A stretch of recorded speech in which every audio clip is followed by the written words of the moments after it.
Broadcasting from the Keep Moving Forward Creator Studios, it's time for the Athletes of the Titan Games podcast. This limited release show features the stories of the 2019 contestants of Dwayne "The Rock" Johnson's athletic competition, NBC's The Titan Games. Now here's your host, Katie Galley. Hi, everyone, and welcome to the Athletes of the Titan Games podcast. I'm your host, Katie Galley. In the Keep Moving Forward Creator Studio with me today, I have Titan Games athlete, dental hygienist, and Colorado Air National Guardsman, Christina Luna. How are you doing, Christina? Hey, I'm doing really great. Thanks for asking. How you doing? I am doing good. Thanks so much for taking the time to speak with us and share your story. Absolutely. I love it. Good. So just to kick things off, I wonder, where did you grow up and how, if at all, was your childhood shaped by athletics? So I claim West Virginia as home. I grew up in a small town called Wayne, West Virginia, and I didn't really do much sports. I think once in fourth grade I did softball and cheerleading, but most of my childhood was shaped around, I guess, academics, you could say. Yeah, absolutely. And so then from that young age, when shaping your childhood from academics, did you have aspirations to go to college, or what did your aspirations look like? And then how did it ultimately end you up in the National Guard? Yeah, I definitely, when I was a little kid, I always wanted to be like a journalist. That was my goal. I wanted to be the next Oprah. I mean, like, I loved everything to do with that. And I also wanted to play sports, but it just wasn't something that was an opportunity for me at the time. So that's why I focused so heavily on, in high school, I was the co-editor of my school paper, and I was in student government. I was on the SAD committee. I literally did anything and everything I could to keep busy.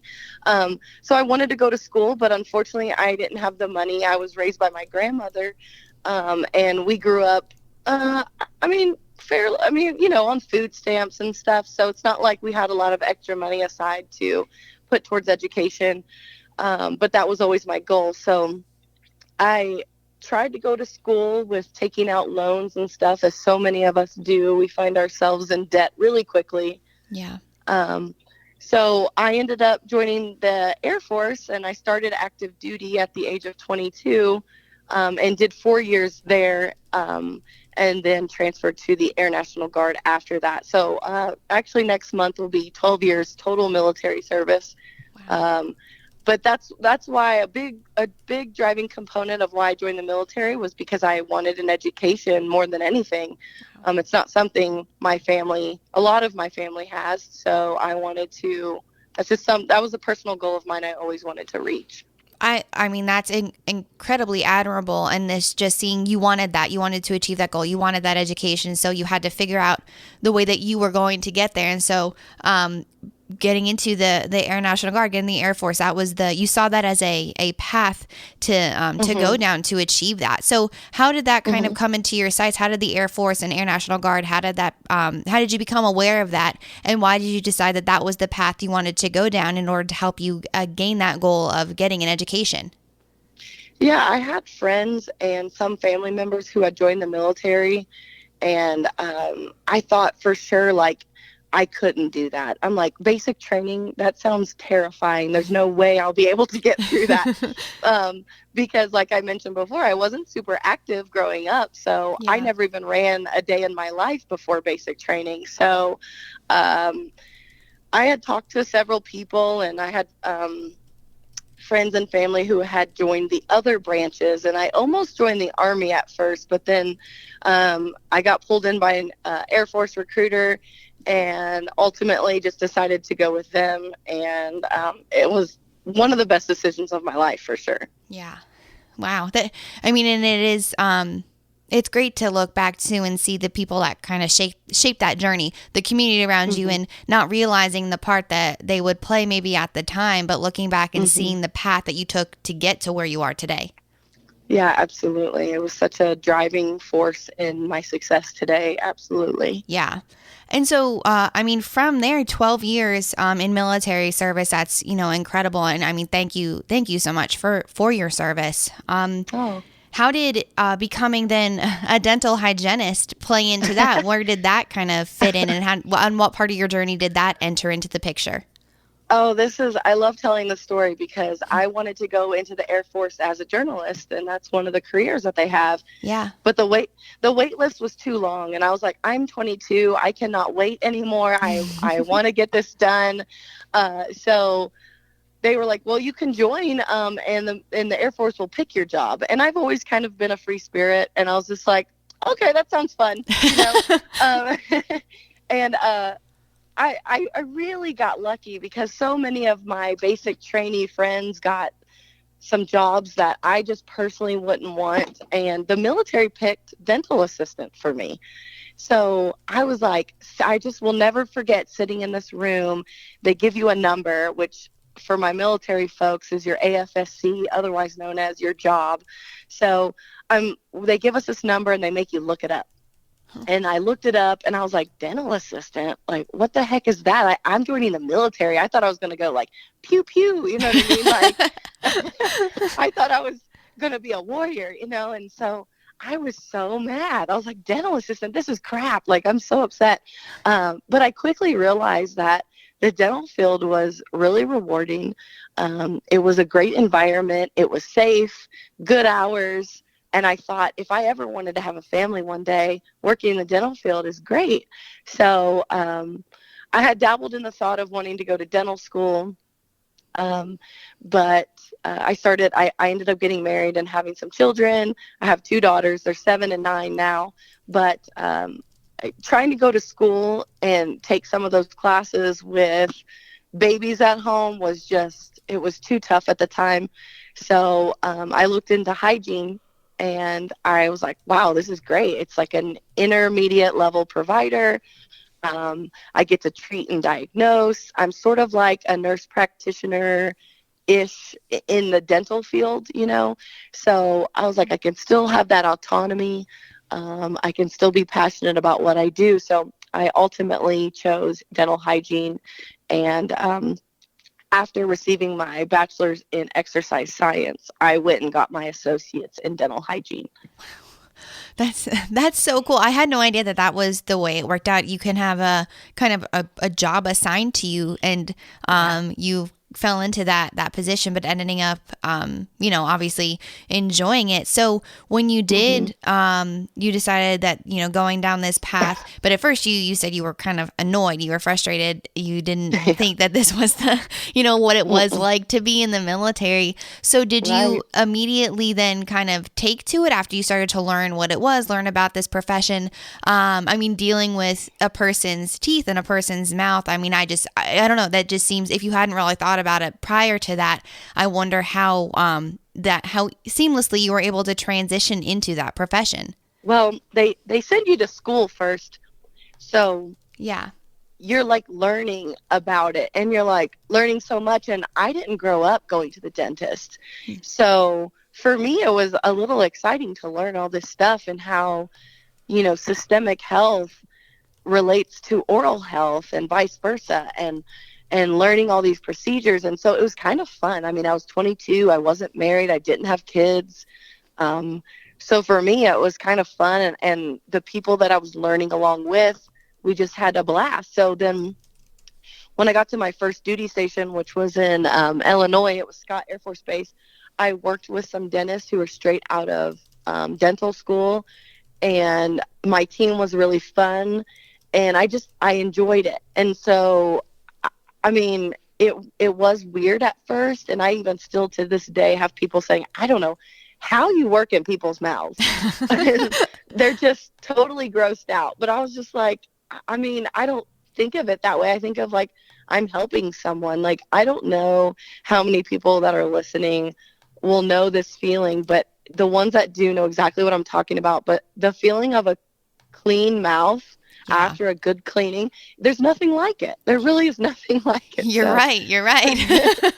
So yeah, ultimately it was weird at first, but I had such a great time. And then realizing that the career I could make out of this was very lucrative, and I just have so much fun. I even had a patient yesterday she was like, I called her to come back in the room. She's like, I'm so excited. I get to see my dental hygienist today. Like, it's just, they love it and I love them. And so I truly became passionate about it. That really is amazing. It's so cool how it's kind of a randomly assigned thing, and then you get to, but it's something that you've never done before, and you get to go all in with it. It's find this new passion, and like you're saying, develop and build these relationships with individuals that you get to meet, every 6 months or however frequently they come in. Yeah, yeah, it's so much fun. I have people ask me all the time, like, what do you love about your job? And I'm like, I get to hang out with friends some of my patients I see every 3 months. Yeah, so I'm like, I get to hang out with my friends like every couple of months. Like I get to catch up on their lives.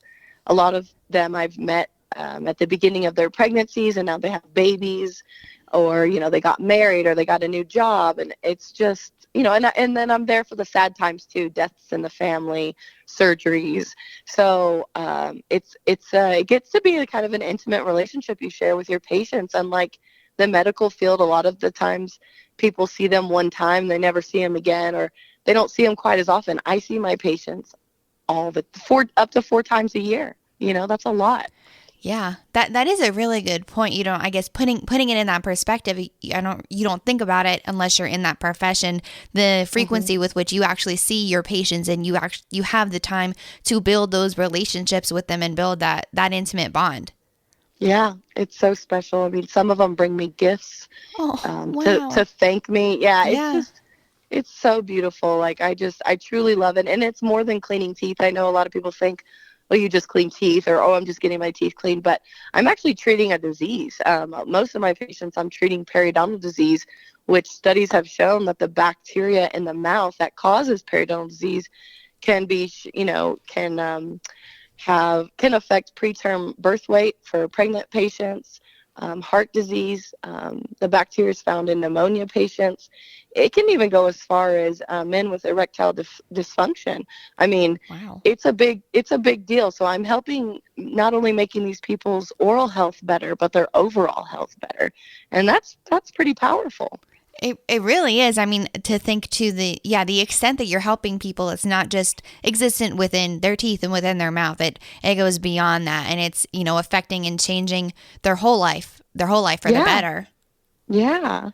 It's so much fun. I truly do love it. I mean, and that's a beautiful thing. That's incredible that this profession was seemingly selected for you, but you decided you were going to go all in with it, and you ultimately fell in love with it. And so with all of these incredible, you get to build these relationships with your patients. Is there maybe a story in particular that stands out to you, or you were working with a patient over the past few years that stands out to you, that kind of reminds you why you keep going back and why this profession is, the one that you found this passion in? Yeah. There's definitely one that sticks out to me the most, and it was a patient who had suffered from bulimia for many years.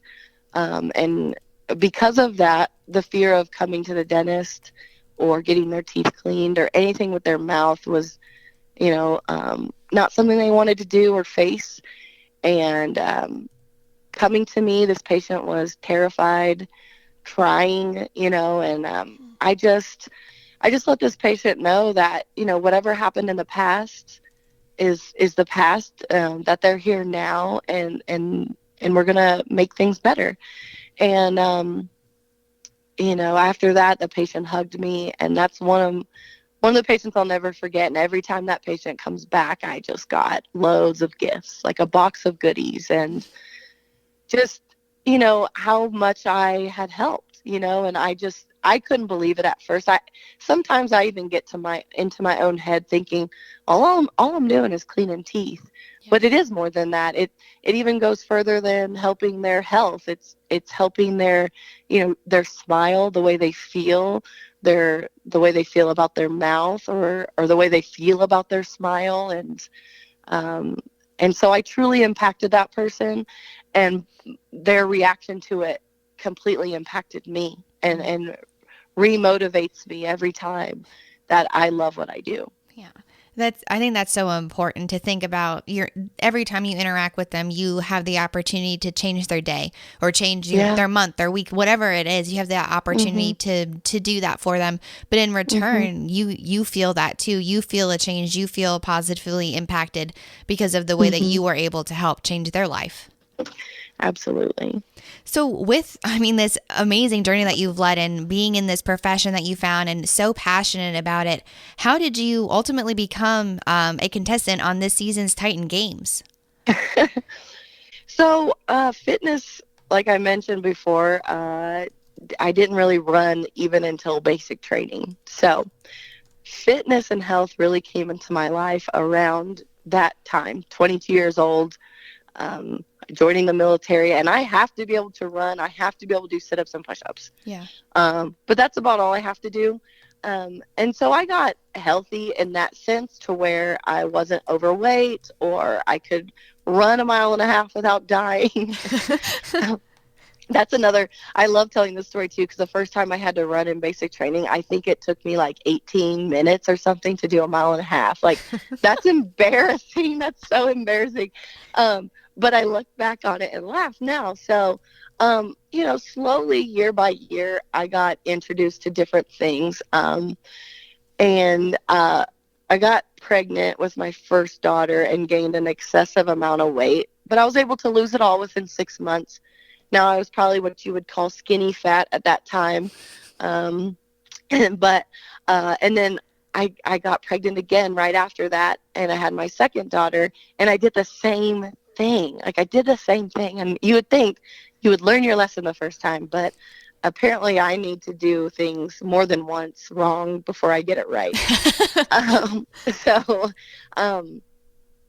I ended up losing the weight again, but this time I had joined a gym. I started a CrossFit gym, and I got really into it.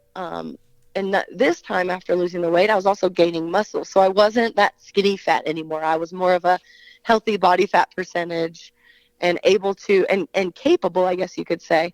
But during this time is also when I had 2 young children.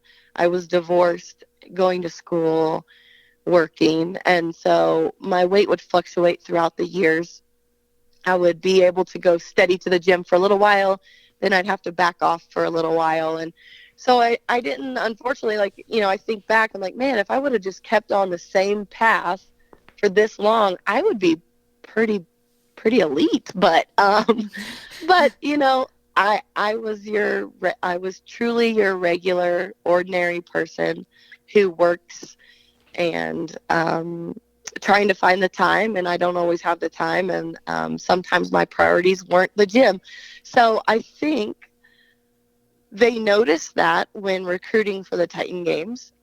They noticed that I've had this journey, this journey, and I'm still on it because I'm still your regular person who, like yesterday, I think I even made a post yesterday. I worked from 7 to 4 yesterday, and I still made it to the gym. I'm battling a gnarly cold. I have the girls, and this weekend I was up in Denver area pulling my military drill weekend for the Colorado Air National Guard. So those were like 12, 14-hour days, including my drive. So I'm exhausted, but I still try to make that time because I know it's going to make me a better person. It's going to make me a better mom. It's going to make me a better dental hygienist. Like, this is going to be better in the long run. So I think the Titan Games just saw all that in me. Someone found me and said, wow, this girl, she's a Titan, not just in strength, but in just overall being. And I think that's what they were looking for, is just people who represented or embodied that Titan mentality. Yeah, absolutely. And it's true. When you watch it on television, it's hard to believe that the people depicted, the incredible feats of strength that you guys are overcoming. It's very hard to believe that you are, like you're saying, the quote, regular person, a person who works 9 to 5, 7 to 4, whatever it is, goes to drill those long weekends, has a real life behind that fitness that you keep up as well, though, because you see that importance. Like you're saying, you still make time because It's going to make you a better person. It's going to make you better overall in the long run if you just put in that 1 hour. And so Right. when you had attracted the producers, and this was, you were on their radar and they reached out to you, and then ultimately you got invited to the combine. How did you decide, shifting that mentality from, okay, this is something I'm applying for, going after, to, okay, this is now a reality. This is a new goal of mine. How did you shift that mentality, and why did this, being a contestant on the Titan Games, why did that become a new goal of yours to go after? Well, that's a good question. I probably didn't shift that mentality until I got the call that I was selected. And I still was kind of baffled because I think I even mentioned to you when you reached out to me, I never saw myself as an athlete. Yeah. It's still hard for me to say sometimes still. And I think it's just because most people who consider themselves athletes grew up being an athlete playing sports. I didn't. So it's hard for me to acknowledge that. But once I was like, man, they want me. And I saw who was at the combine. Like, I saw just in my group alone, the sheer, physical capabilities that they had. I was amazed, and they inspired me because I was like, holy moly, like, these people are amazing and they want me amongst them. Like, I felt honored. So, and the funny thing about this too is I probably didn't realize sort of the impact I would have until we were kind of almost like after my competition. Now, I don't know if you know, but my competition aired last Thursday. Yeah. So I kind of didn't realize until that was done sort of what impact I would have. And that hit me hard because I was like, all this time, what have I been saying? What have I been doing? How have I been communicating with people, and how is this going to affect people? So once it had aired, that kind of went to show me just the sort of impact I did have, because I have moms, women, dental hygienists, military members, sort of all these things that I embody. The people who represent those individually have been reaching out to me saying, thank you, you inspire me, thank you, that was amazing. And it catches me off guard a little bit because I was like, I lost, and I didn't even lose once, I lost twice. so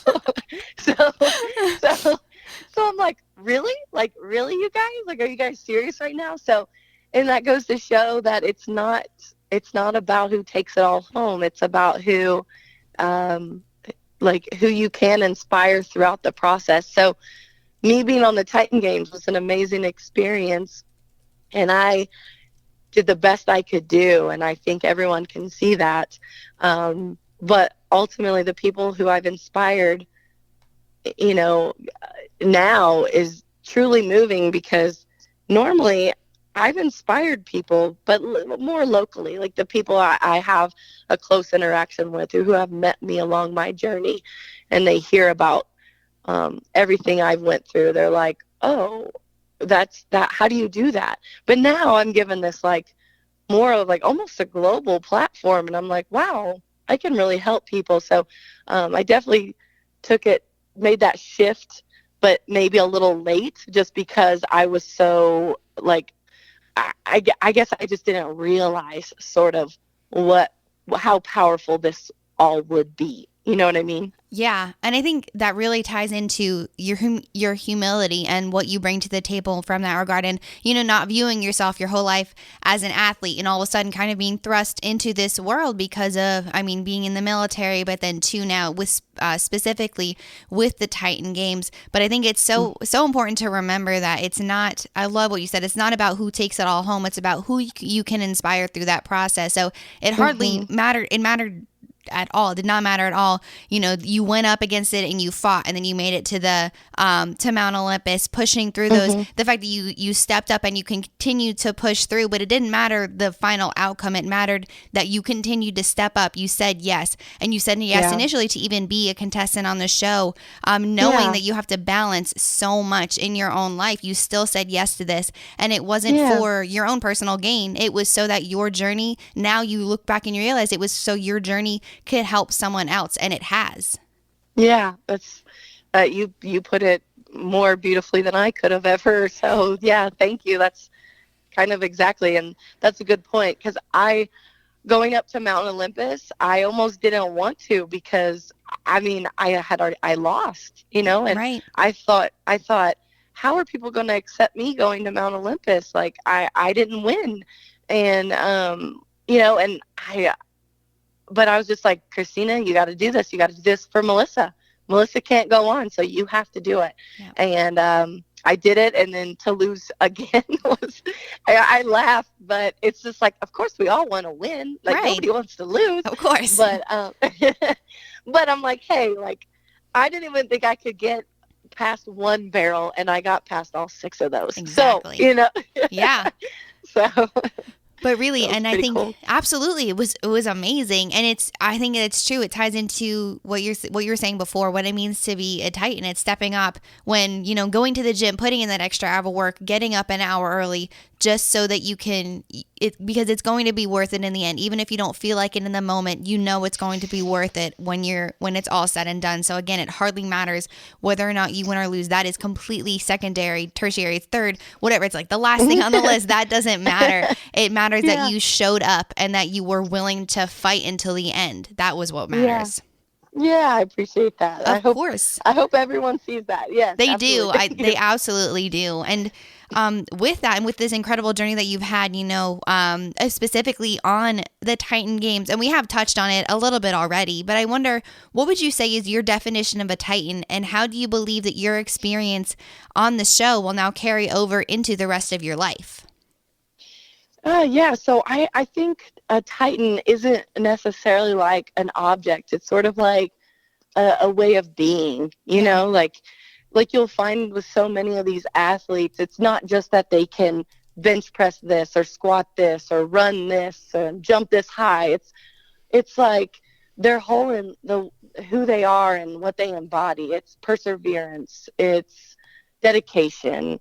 It's, overcoming obstacles, getting, falling down and getting back up. So Titans are tough, but it's not just physically, it's mentally, emotionally.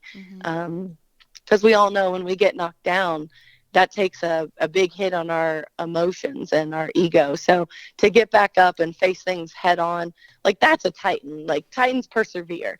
And so I think that's what all the athletes embody. And